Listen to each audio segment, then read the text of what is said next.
بسم اللہ الرحمن الرحیم۔ السلام علیکم عزیز طلباء و طالبات۔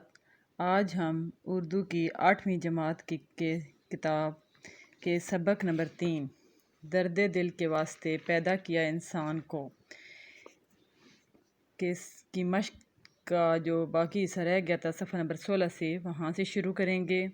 صفحہ نمبر 16 پر سوال نمبر 7 ہے، سبق درد دل کے واسطے پیدا کیا انسان کو کے مطابق درست اور غلط کی نشاندہی ٹک سے کریں۔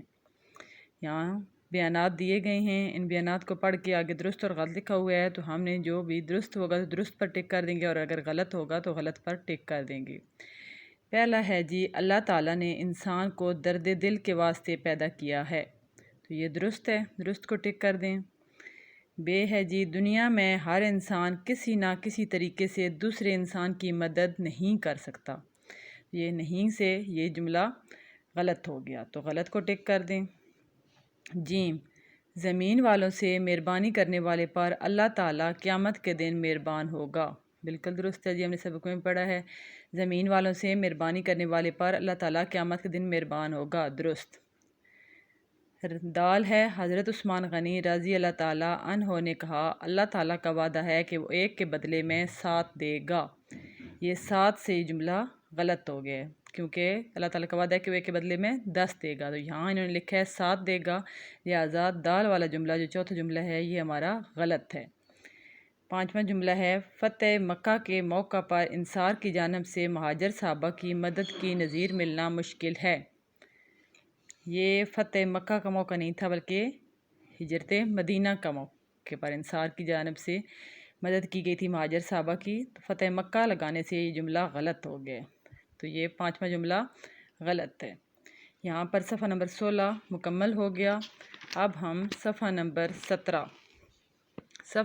17 پر سب سے پہلے اوپری سوال نمبر 8 ہے، سبق درد دل کے واسطے پیدا کیا انسان کو کے مطابق مناسب الفاظ کی مدد سے خالی جگہ پر کریں۔ الف ہے، ہماری تاریخ آداب معاشرت کے مختلف پہلوؤں کی ڈیش مثالوں سے بھری پڑی ہے، تو ڈیش میں کیا آئے گا جی، روشن مثالوں سے۔ بے، صحابہ کرام نے ہمیشہ بھائیوں کی ضرورت کو اپنی ضرورت پر ڈیش دی، ترجیح دی، یہاں جو ہے تھوڑا سا مکس اپ ہوا ہے، تو یہ میں نے الگ سے آگے لکھا ہے، ترجیح دی۔ جیم، حضرت صدیق اکبر رضی اللہ تعالیٰ عنہ نے ڈیش کی بے مثل تاریخ رقم کی، حضرت صدیق اکبر حضرت جو تھے ابو بکر صدیق، انہوں نے سخاوت کی بے مثل تاریخ رقم کی، سخاوت آئے گا جیم والے میں۔ دال ہے، محبت اور ہمدردی کا جذبہ رکھنے والے خلوص نیت سے اس کا ڈیش بھی کرتے ہیں، اس کا اظہار بھی کرتے ہیں، یہاں ڈیش میں کیا آئے گا، اظہار۔ آخری جملہ ہے یہ ہے والا، دوسروں کی ضروریات کا خیال رکھنے والا معاشرہ اس زنجیر کی مانند ہوتا ہے جس کی کڑیاں باہم ڈیش ہوتی ہیں، جس کی کڑیاں باہم مربوط ہوتی ہیں، مربوط کا معنی ہے جڑی ہوئی۔ سوال نمبر 8 مکمل ہو گیا۔ سوال نمبر 9، حضرت عثمان غنی کو ذوالنورین کیوں کہا جاتا ہے؟ ذوالنورین کا مطلب ہوتا ہے جی 2 نوروں والا، تو اب حضرت عثمان غنی کو ذوالنورین کیوں کہا جاتا ہے؟ اس کا جواب یہ ہے کہ حضرت عثمان غنی کی شادی جو ہے حضرت محمد صلی اللہ علیہ وآلہ وسلم کی 2 صاحبزادیوں کے ساتھ ہوئی تھی، یکے بعد دیگرے، تو اس لیے آپ کو 2 نوروں والا کہا جاتا ہے۔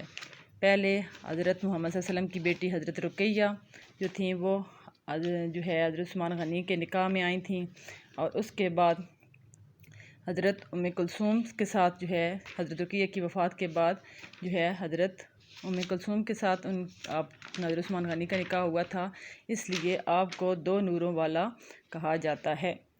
اس کے بعد ہے سوال نمبر آگے محاورہ، یہ گرامر کا کویسچن آگے آ گیا جی۔ محاورہ کیا ہوتا ہے؟ محاورے کے لغوی معنی گفتگو اور بات چیت کے ہیں، اس کلمے یا کلام کو محاورہ کہتے ہیں جو اہل زبان کے اسلوب بیان کے مطابق ہو اور اپنے حقیقی معنوں میں نہیں بلکہ مجازی معنوں میں استعمال ہو۔ محاورہ ہمیشہ 2 یا 2 سے زیادہ الفاظ سے مل کر بنتا ہے۔ اس میں جو قابل غور بات ہے وہ یہ ہے کہ محاورہ جو ہوتا ہے وہ اپنے حقیقی معنوں میں نہیں بلکہ مجازی معنوں میں استعمال ہوتا ہے۔ مجازی معنی کیا ہوتے ہیں کہ جو اس کے بالکل لفظی معنی نہیں ہوتے بلکہ بامحاورہ معنی ہوتے ہیں، ان کو مجازی معنی کہتے ہیں۔ جیسے مثال کے طور پر یہاں ہے تاریخ رقم کرنا، رقم کا مطلب ایسے ہوتا ہے لکھنا، یہاں کیا مطلب ہے تاریخ قائم کرنا، کوئی ایسا کام کرنا جو تاریخ میں جس کو سنہری حروف میں لکھا جائے تو اس کو کیا کہیں گے، تاریخ رقم کرنا۔ نچھاور کرنا، قربان کرنا، روح پرواز کرنا۔ اب اس کا لفظی مطلب تو ہے کہ روح کا نکل جانا، تو یہاں اس بامحاورہ یا مجازی معنی کیا ہوتا ہے، وفات پا جانا۔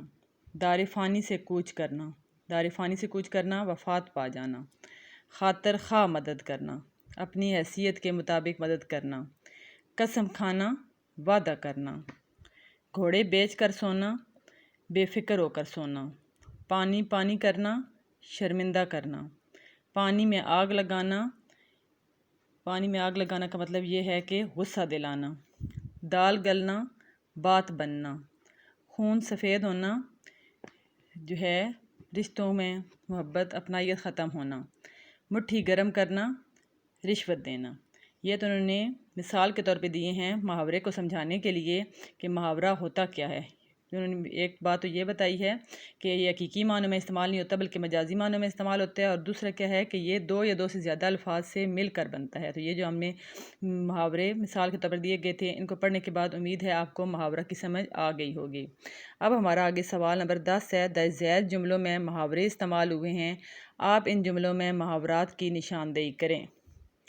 پہلا ہے، وہ امتحان میں نقل کرتا ہوا پکڑا گیا تو شرم سے پانی پانی ہو گیا۔ اس میں کیا محاورہ استعمال ہوئے ہے، پانی پانی ہو گیا، اس کو ہم جو ہے انڈر لائن کر لیں گے۔ وہ بہت لائق بنتا تھا مگر جب استاد نے پہلا ہی سوال پوچھا تو بغلیں جھانکنے لگا۔ بغلیں جھانکنا محاورہ ہے، یعنی لاجواب ہو جانا، تو بغلیں جھانکنے لگا اس کو ہم جو ہے کر دیں گے۔ اوباش بیٹے کی حرکتوں کی وجہ سے باپ کی عزت خاک میں مل گئی۔ عزت خاک میں ملنا یعنی کہ عزت ختم ہو جانا، مٹی میں مل جانا، عزت خاک میں ملنا محاورہ ہے یہاں پہ۔ وہ بہت بے ایمان آدمی ہے، اس نے امدادی فنڈ کا روپیہ کھا کر ڈکار تک نہ لی۔ ڈکار تک نہ لینا یعنی کہ ذکر تک نہ کرنا، ظاہر نہ کرنا۔ ہم کتنے مزے مزے کی باتیں کر رہے تھے کہ اس نے اچانک آ کر رنگ میں بھنگ ڈال دی۔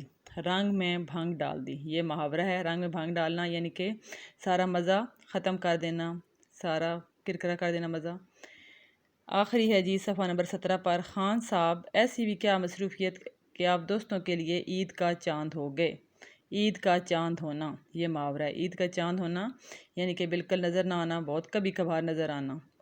یہاں پر جی سبق نمبر 3 درد دل کے واسطے پیدا کیا انسان کو ختم ہو گیا ہے۔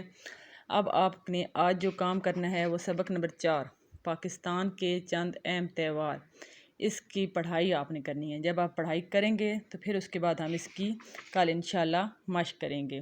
یہ پورا سبق بیٹا آپ لوگوں نے پڑھنا ہے، اور اس کے ساتھ ساتھ پیج نمبر 162 پر جو آخر میں فرہنگ ہے، وہاں الفاظ معنی جو دیے ہوئے ہیں اس سبق کے وہ بھی آپ نے پڑھنے ہیں تاکہ آپ کو سبق اچھی طرح سمجھ آ جائے۔ صفحہ نمبر 162 پر یہ پاکستان کے چند اہم تہوار کے الفاظ معنی ہیں، یہ بھی آپ ساتھ پڑھیں گے، معنی یاد کریں گے آپ، اور اس سبق کی پڑھائی بھی کریں گے، تب ہم کل انشاءاللہ اس کی مشق کریں گے۔ شکریہ۔